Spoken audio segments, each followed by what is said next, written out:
다 같이 신앙 고백하겠습니다.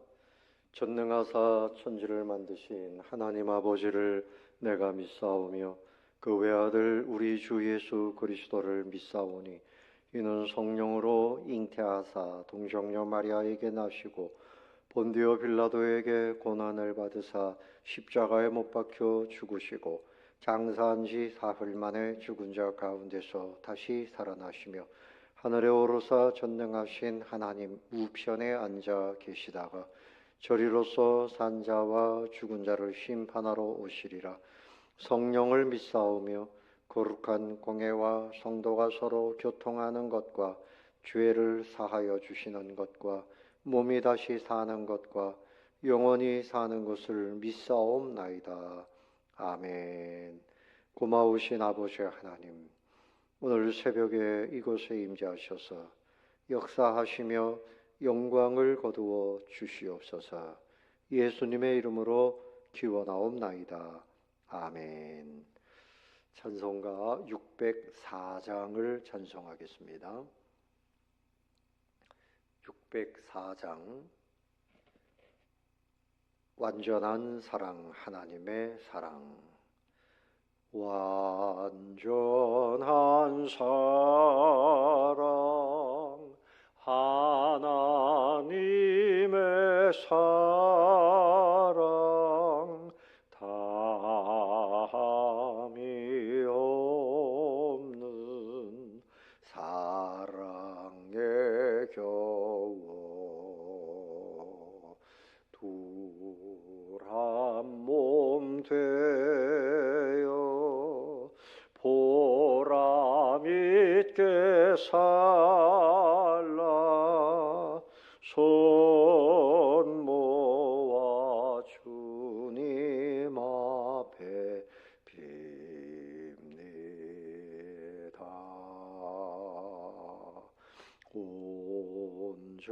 온전한 생활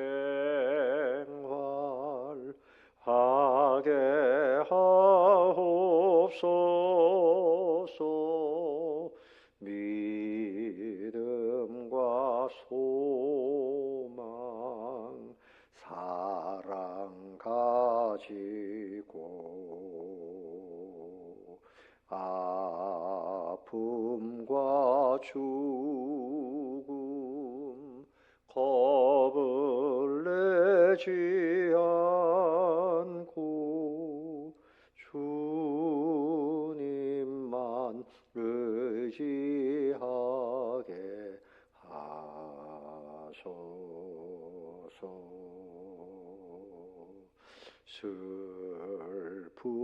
슬픔을 이길 기쁨 주시옵고 다툼을 없앨 평화 내리사 사랑의 아침 환히 동터오는 행복한 나날 되게 하소서.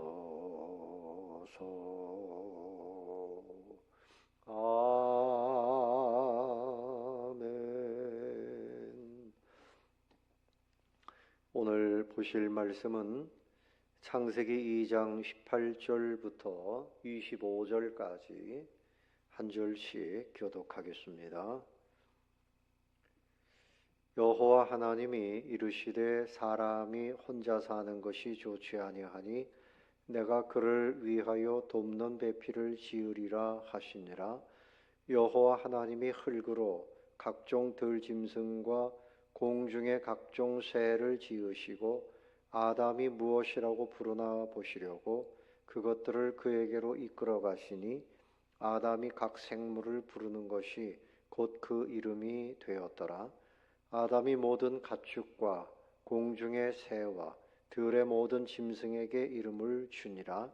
아담이 돕는 배필이 없으므로 여호와 하나님이 아담을 깊이 잠들게 하시니 잠들매 그가 그 갈빗대 하나를 취하고 살로 대신 채우시고 여호와 하나님이 아담에게서 취하신 그 갈빗대로 여자를 만드시고 그를 아담에게로 이끌어 오시니 아담이 이르되 이는 내 뼈 중에 뼈요 살 중에 살이라 이것을 남자에게서 취하였은즉 여자라 부르리라 하니라. 이러므로 남자가 부모를 떠나 그의 아내와 합하여 둘이 한 몸을 이룰지로다. 아담과 그의 아내 두 사람이 벌거벗었으나 부끄러워하지 아니하니라. 아멘. 오늘 이 말씀은 아담에게 돕는 배필 한 여자를 주시는 그 사건을 기록하고 있습니다. 가정을 이루어 주시는 하나님, 이 가정은 인류가 시작되면서 처음 세워진 것이 가정입니다. 그래서 가정은 하나님이 세우신다. 가정은 하나님의 은혜로 세워지는 것이다. 가정은 하나님의 축복입니다. 그래서 지금도 계속해서 이 가정이 하나님의 은혜 가운데 세워져야 돼요. 여호와 하나님께서 사람이 혼자 사는 것이 좋지 아니하니 이렇게 보셨어요. 여기서 사람은 아담입니다. 그래서 아담이라고 하는 그 말의 뜻은 사람이라는 뜻입니다. 내가 그를 위하여 돕는 배필을 지으리라. 그렇게 하나님께서 생각하셨습니다. 그래서 하나님께서 여호와 하나님이 19절에 보니까 흙으로 각종 들짐승, 공중의 각종 새 다 지으셨어요. 그리고 아담이 이제 부르는 대로 이름이 되는 겁니다. 너는 독수리다. 너는 호랑이다. 너는 코끼리다. 아담에게 이름을 지을 수 있는 그런 지혜를 주신 거죠. 너는 목이 기니까 기린이다. 이름을 다 짓게 하시면서 그 가운데 아담이 돕는 배필을 얻어야 되는데 그 짐승들 가운데서 아담의 배필을 얻을 수가 없었어요. 여러분, 아담에게 코끼리가 돕는 배필이 되겠어요? 호랑이가 돕는 배필이 되겠어요? 그래서 하나님께서 아담을 깊이 잠들게 하셨습니다. 마치 전신 마취를 한 것처럼 깊이 잠들게 하시고 그 갈빗대 하나를 취했다. 그리고 그 취한 자리에 살로 대신 채우셨어요. 그래서 하나님께서 그 갈빗대 하나를 가지고 여자를 만들었다. 그래서 우리 남자는 하나님이 흙으로 만드셨는데 이 여자는 그 남자의 갈빗대에서 나온 거예요. 그러니까 여러분, 이 부부간에 만나는 것은 이건 하나님이 만나게 해주셔야 돼요. 그러니까 남자는 나의 갈빗대를 찾는 거예요. 잘 맞는 사람을 맞아서 결혼을 해야 평생 서로 잘 맞춰갈 수 있는 거죠. 갈빗대가 너무 튀어나왔다든지 너무 작다든지 이럴 수가 없잖아요. 딱 맞는 갈빗대를 70억 인구 중에 내 배필은 딱 한 사람인 거죠. 그러니까 왜 이렇게 못 만나느냐, 왜 결혼을 못 하느냐 이러지만 때가 되면 하나님이 딱 맞춰주시는 거죠. 그래서 오늘 말씀에 나오지 않았지만 하나님께서 너희는 이제 부부야, 너희는 이제 잘 살아라, 하나님께서 주례를 하셨을 거예요. 여러분, 요즘에는 이혼들을 많이 해요. 그래서 미국이나 이런 사회에서는 당신 몇 번 결혼했습니까? 이렇게 물어본답니다. 예, 저는 3번째입니다. 뭐 이렇게 말하는 사람들이 있어요. 이혼이 많습니다. 근데 이혼한다고 하는 것은 한 몸을 만들어 주셨는데 몸이 갈라지는 거예요. 몸이 갈라지는 거니까 이건 뭐 엄청난 고통이죠. 그런데 여러분, 통계적으로 보면 이렇게 이혼이 많은 미국에서도 주의 종 목사님을 모시고 축복을 받고 목사님이 주례를 하는 이런 가정들은 이혼율이 아주 현저하게 낮다는 겁니다. 하나님의 축복을 받으면서 결혼식을 해야 되고 그야말로 하나님 앞에서 언약이 돼야 돼요. 나는 평생 이 사람 내 몸으로 생각하고 평생토록 사랑하겠습니다. 사도 바울이 말씀한 것처럼 아내는 남편을 주님께 하듯 그렇게 사랑하고 또 남편은 아내를 주님이 교회를 위해서 생명을 내어놓은 것처럼 그렇게 생명을 다하여 사랑하라. 아마 하나님께서 주례하셨다면 그렇게 하셨을 거예요. 그래서 아담이 이 여인을 이제 보면서 갈빗대로 여자를 만드시고 그랬어요. 그리고 23절에 보니까 아담이 감격합니다. 이는 내 뼈 중에 뼈요 살 중에 살이라. 감격하면서 그 여인을 맞이하는 거죠. 사랑의 최초에 나오는 사랑의 연가, 사랑의 연가다 이렇게 볼 수 있고 또한 하나님께 감사하는 거죠. 하나님께 드리는 최초의 찬양이다 이렇게 볼 수 있습니다. 그래서 여자라고 불렀어요. 남자에게서 취하였은즉 여자라 이렇게 불렀습니다. 자, 하나님께서 이들에게 이제 가정에 대한 사명을 주셨어요. 이러므로 남자가 부모를 떠나 그의 아내와 합하여 둘이 한 몸을 이룰지로다. 이때까지만 해도 아담에게는 부모가 없잖아요. 앞으로 이 가정은 이런 원리 가운데서 이루어져야 된다는 것을 말씀하는 거죠. 그러니까 가정을 이루려면 남자가 부모를 떠나고 아내도 부모를 떠나야 돼요. 이것은 독립을 말하는 겁니다. 때가 되면 새로운 가정을, 독립된 가정을 또 계속해서 만들어라. 그래서 이것은 부모님을 버리란 얘기가 아니고 부모님을 의지하고 정신적으로나 물질적으로나 영적으로나 부모님을 의지해가지고 늘 그렇게 의존해서 살던 사람들이 이제 성숙해지면 부모를 떠나야 된다. 그리고 부모님들은 떠나보내야 돼요. 너희들끼리 독립된 가정을 이루어라. 떠나보내야 됩니다.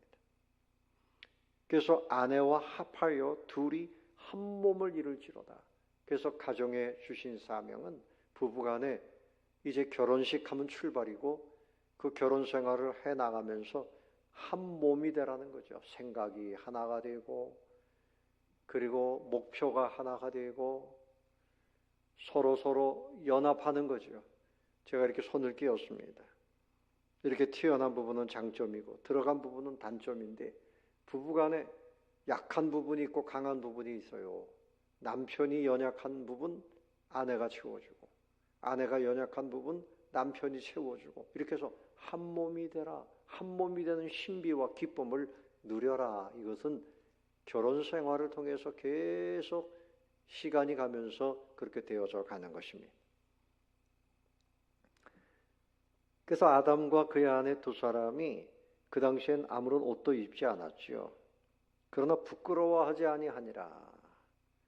자, 부부간에는 열등감, 우월감, 수치심 이런 거 없습니다. 당신은 많이 배웠으니까 또 당신은 많이 못 배웠으니까 뭐 이렇게 부끄러울 일이 없어요. 좀 실수를 해도 부부이기 때문에 다 그냥 용납이 되는 거예요.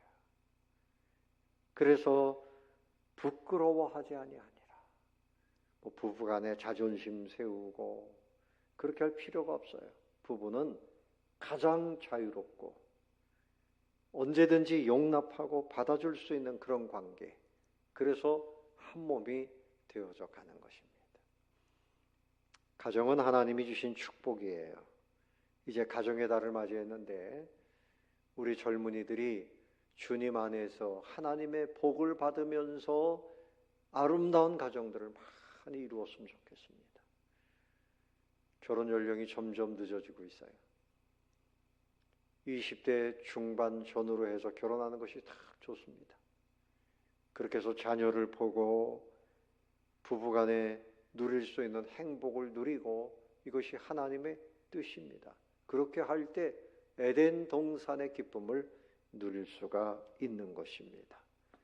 이제 우리가 기도할 것은 우리 교회뿐만이 아니라 대한민국 안에 하나님이 축복하시는 건강한 가정, 그래서 하나님을 중심으로 해서 제가 앞에서도 말씀드렸지만 언약 관계가 돼야 돼요. 언약이라고 하는 것은 당신을 사랑하는 이를 위해서 내가 생명을 내어놓습니다. 이게 언약이에요. 근데 요즘 젊은이들 많은 사람들이 이 계약 조건으로 결혼을 해요. 예쁘면 사랑하니까 결혼하다가 사랑이 식으면 헤어지자. 뭐 조금 문제가 생기면 우리 서로 다투지 말고 쿨하게 헤어집시다. 그리고 막 헤어지는 것을 마치 뭐 잘하는 것처럼 뭐 쿨하다 그렇게 말하잖아요. 그것은 정말 위험한 것입니다. 참고 견디고 눈물과 땀을 흘리면서 하나님 앞에서 끝까지 하나님이 짝지어 주신 것을 사람이 나누면 안 되는 거지. 그래서 훌륭한 가정을 결국은 이루어가는 그런 축복, 우리 대한민국 가운데 그런 은혜가 다시 넘쳐날 수 있기를 바랍니다. 35쪽 골방기도 함께 읽습니다. 하나님께서 세우신 가정을 사랑하고 존중하며 믿음으로 하나 된 가정을 이루게 하소서. 우리 함께 기도하겠습니다. 은혜로우신 아버지 하나님, 하나님께서 아담과 하와를 짝지어 주신 것처럼 이제도 아버지 하나님 계속해서 이 땅에 세상에 가정을 내시는 아버지 하나님의 섭리를 찬양합니다. 우리 인생들이 때가 되면 부모를 떠나며 주님의 짝을 만나서 가정을 이룰 때 하나님의 뜻을 따라 믿음의 사람들이 함께 주님의 축복 가운데서 가정을 이루고 주님이시여 조건 계약하듯이 그렇게 아버지 하나님 너무나 쉽게 헤어지는 그런 사람들이 많이 있는 이때에 주님이시여 우리를 목숨을 다하여 사랑해 주심과 같이 우리도 하나님 앞에서 부부간에 언약적인 사랑으로 목숨을 내어놓고 끝까지 사랑하고 서로서로 돕고 한 몸을 이룰 수 있게 하여 주시옵소서. 대한민국 땅에 또 우리 교회 젊은이들이 아버지 하나님의 축복 속에 가정을 이루게 해 주시옵소서. 아버지 하나님 가정의 달에 가정마다 다 회복되게 하시고 주님의 은혜가 넘쳐나게 해 주시옵소서. 감사를 드리오며 예수님의 이름으로 기도드리옵나이다. 아멘. 하늘에 계신 우리 아버지여, 이름이 거룩히 여김을 받으시오며 나라의 임하옵시며 뜻이 하늘에서 이룬 것 같이 땅에서도 이루어지이다. 오늘날 우리에게 일용할 양식을 주옵시고 우리가 우리에게 죄 지은 자를 사하여 준 것 같이 우리 죄를 사하여 주옵시고 우리를 시험에 들게 하지 마옵시고 다만 악에서 구하옵소서. 대개 나라와 권세와 영광이 아버지께 영원히 있사옵나이다. 아멘. 감사합니다. 이상으로 기도회를 마치겠습니다.